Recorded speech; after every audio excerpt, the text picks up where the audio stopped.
करीब एक महीने पहले इंडिया के 72nd इंडिपेंडेंस डे पे पीएम मोदी ने अपनी स्पीच में ये कहा था, ये जनसंख्या विस्फोट हमारे लिए, हमारी आने वाली पीढ़ी के लिए अनेक नए संकट पैदा करता है। कई लोग ये जानकर खुश थे कि पीएम मोदी ने हमारी पॉपुलेशन के बारे में चर्चा करी, इंक्लूडिंग कुछ कांग्रेस के लीडर्स, क्योंकि हम में से कई लोग ये मानते हैं कि इंडिया की कई प्रॉब्लम्स के पीछे हमारी पॉपुलेशन जिम्मेदार है, चाहे वो जॉब्स हो, क्राइम हो या फिर गरीबी हो। और ये कोई नया पॉइंट ऑफ व्यू नहीं है। 1970s में इमरजेंसी के दौरान संजय गांधी ने एक फोर्स स्टेरिलाइजेशन या फिर नसबंदी का ऑपरेशन लीड किया था, और उससे 2 दशक पहले पार्टीशन के बाद इंडिया की गरीबी के लिए लोग उसकी पॉपुलेशन को जिम्मेदार ठहराते थे। Overpopulated still, but India has made headway in controlling a disastrous rise in the birth rate. 1951 में इंडिया पहली कंट्री बनी दुनिया में जिसने एक state sponsored population control program को स्टार्ट किया। पीएम मोदी की स्पीच के बाद कई लोगों ने एक पॉपुलेशन कंट्रोल लॉ के बारे में डिस्कस करना स्टार्ट कर दिया, क्योंकि हमारी पॉपुलेशन को एक टाइम बॉम्ब की तरह माना जाता है। पर ऐसे 4 कारण हैं जिनको हम डिस्कस करेंगे इस वीडियो में, जिनकी वजह से ऐसा पॉपुलेशन कंट्रोल लॉ एक बुरा आइडिया है। ये विचारधारा की एक बढ़ती पॉपुलेशन किसी भी कंट्री के लिए बहुत ही नुकसानदायक है, एक पुराना आइडिया है जिसको पॉपुलराइज किया था रॉबर्ट माल्थस ने अपनी बुक में जो पब्लिश हुई थी 1798 में। और उनका आर्गुमेंट बहुत सीधा साधा सा है कि ह्यूमन पॉपुलेशन बहुत तेजी से बढ़ती है जबकि रिसोर्सेज इतनी तेजी से नहीं बढ़ती, जिसकी वजह से हर व्यक्ति के पास कम खाना, कम पानी या फिर कम जॉब्स होगी, जिसकी वजह से किसी भी हाई पॉपुलेशन कंट्री की ग्रोथ भी कम होगी। पॉपुलेशन और इकोनॉमिक ग्रोथ के बीच में रिलेशनशिप जानना बहुत ही इंपॉर्टेंट है, क्योंकि वही डिसाइड करेगा कि क्या इंडिया को हाई ग्रोथ की तरफ जाना चाहिए ताकि हमारी पॉपुलेशन कम हो, या फिर पॉपुलेशन की ग्रोथ कम करनी चाहिए ताकि हमारी इकोनॉमिक ग्रोथ ज़्यादा हो। जो आंसर है रिसर्च के द्वारा जो हमें पता चला है वो एक्चुअली थोड़ा बीच में है। ये पेपर कहता है कि कुछ कंट्रीज के लिए पॉपुलेशन इकोनॉमिक ग्रोथ को इम्पैक्ट करती है, जबकि कुछ कंट्रीज के लिए इकोनॉमिक ग्रोथ ने पॉपुलेशन को इम्पैक्ट किया है। दूसरा पेपर जिसमें रिसर्चर्स ने ऐसे कई पेपर्स पढ़े, उन्होंने ये कहा कि गरीब देशों में एक हाई पॉपुलेशन रेट उनकी इकोनॉमिक ग्रोथ रेट को कम कर सकती है शॉर्ट टर्म और मीडियम टर्म में, पर लॉन्ग टर्म में अगर उस कंट्री की वर्किंग एज पॉपुलेशन हाई है और उनकी पॉपुलेशन ग्रोथ रेट कम हो रही है तो बढ़ती पॉपुलेशन का एक इकोनॉमिक ग्रोथ में एक पॉजिटिव इम्पैक्ट हो सकता है। और एग्जैक्टली यही इंडिया में हो रहा है। चाहे कई लोग इस बात को ना मानते हो, पर कुछ हद तक इंडिया अपनी पॉपुलेशन को कंट्रोल कर पाई है। टोटल फर्टिलिटी रेट या फिर TFR हमें बताता है कि एक एवरेज महिला कितने बच्चे पैदा करती है, और TFR इक्वल्स टू 2.1 को हम रिप्लेसमेंट फर्टिलिटी रेट कहते हैं, यानी वो रेट जहां एक जनरेशन दूसरी जनरेशन को रिप्लेस कर देती है। 9 स्टेट्स के अलावा सारी मेजर स्टेट्स का TFR 2.1 से कम है। वर्ल्ड बैंक डेटा के हिसाब से इंडिया की पॉपुलेशन रेट 1.74 से करीब 1% तक पहुंच चुकी है, और जो हाई TFR स्टेट्स हैं जैसे हरियाणा, यूपी और बिहार, उनकी पॉपुलेशन ग्रोथ रेट में भी बहुत गिरावट आई है। इंडिया का करंट TFR है 2.2, और UN पॉपुलेशन फंड के हिसाब से 2031 तक इंडिया का TFR 2.1 तक पहुंच जाएगा। इसका मतलब ये नहीं है कि उसके बाद इंडिया की पॉपुलेशन गिरने लग जाएगी। ऐसा होगा अराउंड 2050 के पास, जब इंडिया की पॉपुलेशन हो जाएगी 1.6 बिलियन। ऐसा इसलिए क्योंकि हर कंट्री की पॉपुलेशन ग्रोथ रेट के पीछे 2 फैक्टर्स होते हैं, TFR और उस कंट्री में ऐसी कितनी महिलाएं हैं जो ऐसे एज ग्रुप में हैं जहां वो बच्चे पैदा करने की क्षमता रखती हैं। और इंडिया का अगर हम केस देखेंगे तो इंडिया में पॉपुलेशन ग्रोथ रेट कम हो रही है और इंडिया में हाई वर्किंग एज पॉपुलेशन भी है, जिसका मतलब है कि इस पेपर के हिसाब से इंडिया को अपनी पॉपुलेशन को नेगेटिवली नहीं बल्कि पॉजिटिवली यूज करना चाहिए। पर ऐसा तब होगा जब हमारे पॉलिटिशियंस भी ऐसा मानेंगे। कई पॉलिटिशियंस ने हमारी पॉपुलेशन को हमारा सबसे बड़ा दुश्मन बना दिया है, और इस चीज में तो हम में से कई लोग विश्वास भी रखते हैं। जैसे एक उदाहरण देखते हैं। कुछ टाइम पहले हमने एक वीडियो बनाया था बिहार के एंसेफेलाइटिस केसेस के बारे में, जहां कई बच्चों की मौत हो गई थी। और अब कुछ कमेंट्स पढ़िए इस वीडियो के नीचे।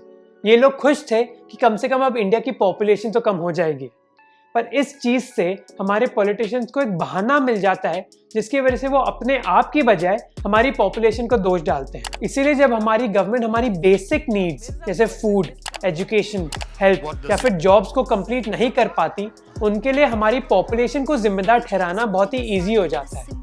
सेकेंडली, हमारे इस एटीट्यूड की वजह से हमारी गवर्नमेंट की बुरी आदत और बिगड़ जाती है, जहां उनको लगता है कि किसी भी प्रॉब्लम को सॉल्व करने का सबसे अच्छा उपाय है उस चीज को बैन करना। अल्कोहल प्रॉब्लम्स क्रिएट कर रहा है, उसे बैन कर देते हैं। ई सिगरेट्स, उनको बैन कर देते हैं। ऑफेंसिव कंटेंट, टिकटॉक को बैन कर देते हैं। रेप्स बढ़ रहे हैं, पॉर्न को बैन कर देते हैं। और फिर मोमोज और चाउमीन को भी बैन कर देते हैं। हमारे पॉलिटिशियन समझते हैं कि किसी भी पॉलिसी इशू को सॉल्व करने के लिए उनको प्रॉब्लम्स को समझना होगा और फिर सोल्यूशन डिसाइड करना होगा। ये बहुत ही मेहनत का काम है, इसीलिए वो सबसे इजी तरीका अपनाते हैं, बैन करना। पर इन बैन से ना तो प्रॉब्लम सॉल्व होती है और दूसरा नई प्रॉब्लम्स क्रिएट हो जाती है।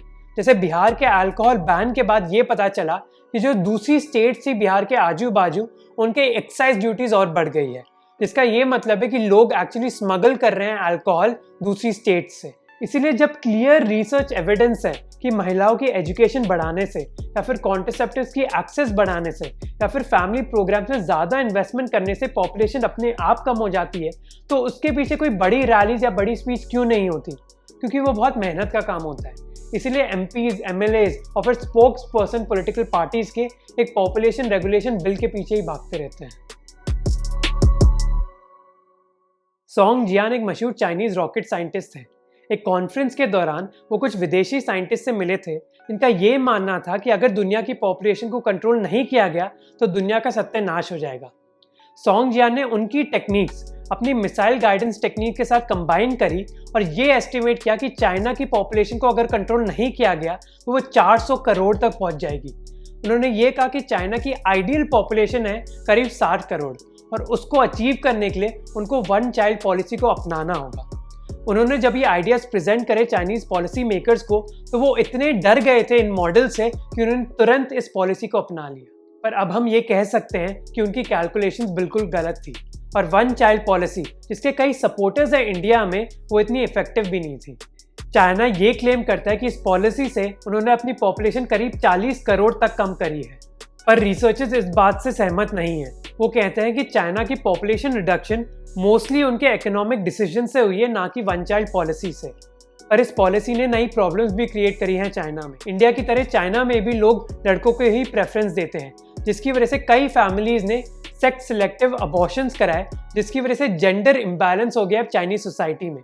रिसर्चर्स कहते हैं कि इसकी वजह से अब चाइना में 2 से 3 करोड़ ऐसे लड़के हैं जिनको एक बीवी मिलना मुश्किल हो गया है, जिसकी वजह से कई लोग एक पर्सनालिटी डिसऑर्डर से गुजर रहे हैं और कई लोग म्यांमार जैसे देशों में गरीब खानदानों को पैसे देकर उनकी नौजवान लड़कियों से फोर्सफुली शादी कर रहे हैं। इंडिया में भी एविडेंस है कि ऐसी पॉलिसीज इतना काम नहीं करती।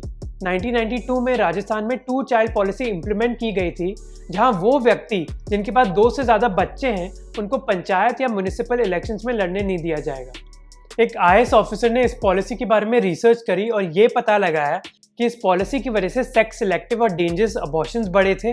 कई परिवारों ने अपने बच्चों को अडॉप्शन के लिए दे दिया था ताकि वो डिस्क्वालीफाई ना हो, और जो पावरफुल लोग थे समाज के, उन्होंने कोई ना कोई तरीका निकाल ही लिया था इस पॉलिसी से डील करने के लिए। रिसर्च ने ये भी बताया कि अगर किसी को चॉइस मिलती थी एक लीडरशिप पोजीशन के बीच और एक लड़के के बीच, तो लोग वो लड़के को चूज करते थे, चाहे वो डिस्क्वालीफाई भले ही हो जाए।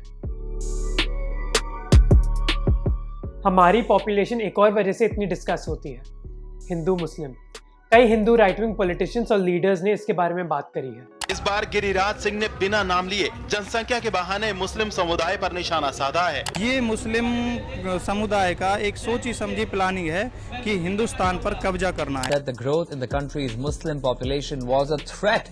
हम दो हमारे दो, लेकिन आने वाले समय में इन गद्दारों को देखो, हम 5 हमारे 50।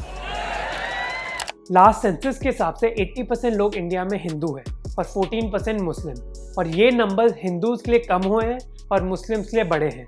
और फास्टेस्ट ग्रोइंग रिलीजन इंडिया में इस्लाम है, और हिंदू राइट विंग ने इन नंबर्स पर फोकस किया है। पर 2 चीज़ें जो वो नहीं बताते वो ये है कि मुस्लिम TFR हिंदू TFR से ज़्यादा इसलिए है क्योंकि उनमें एजुकेशन कम है और गरीबी ज़्यादा है, और सेकेंडली जो फॉल है TFR में वो मुस्लिम्स में ज़्यादा था हिंदूज के कंपैरिजन से। कई रिसर्चर्स ने सिनारियो स्टडीज करी हैं जहां उन्होंने ये पता लगाने की कोशिश करी है कि ऐसा कब मुमकिन होगा कि मुस्लिम पॉपुलेशन हिंदू पॉपुलेशन से ज़्यादा हो जाएगी इंडिया में, और उन सभी ने ये कहा है कि ये ऑलमोस्ट इम्पॉसिबल है ऐसा अचीव होना। पर कई लोग इस बात में विश्वास ही नहीं करते, जैसे अमित पांडे जो एक फेसबुक पेज रन करते हैं जनसंख्या नियंत्रण कानून।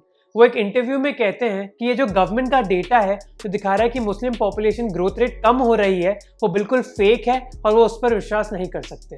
पॉल एलरिच ने अपनी बुक पॉपुलेशन बॉम्ब में 1968 में लिखा था कि दुनिया में कई लोग भुखमरी से मर जाएंगे। उन्होंने इंडिया के बारे में लिखा था कि 1980s तक इंडिया में करीब 20 करोड़ लोग भुखमरी से मर जाएंगे, पर दोनों इंडिया और चाइना ने उनको गलत साबित किया है। इन दोनों देशों ने करोड़ों लोगों को गरीबी से बाहर निकाला है। पॉल एलरिच इसके बारे में सोचना भूल गए कि ह्यूमंस के पास एक यूनिक एबिलिटी है कि वो टेक्नोलॉजी को यूज करके रिसोर्सेज को भी बढ़ा सकते हैं।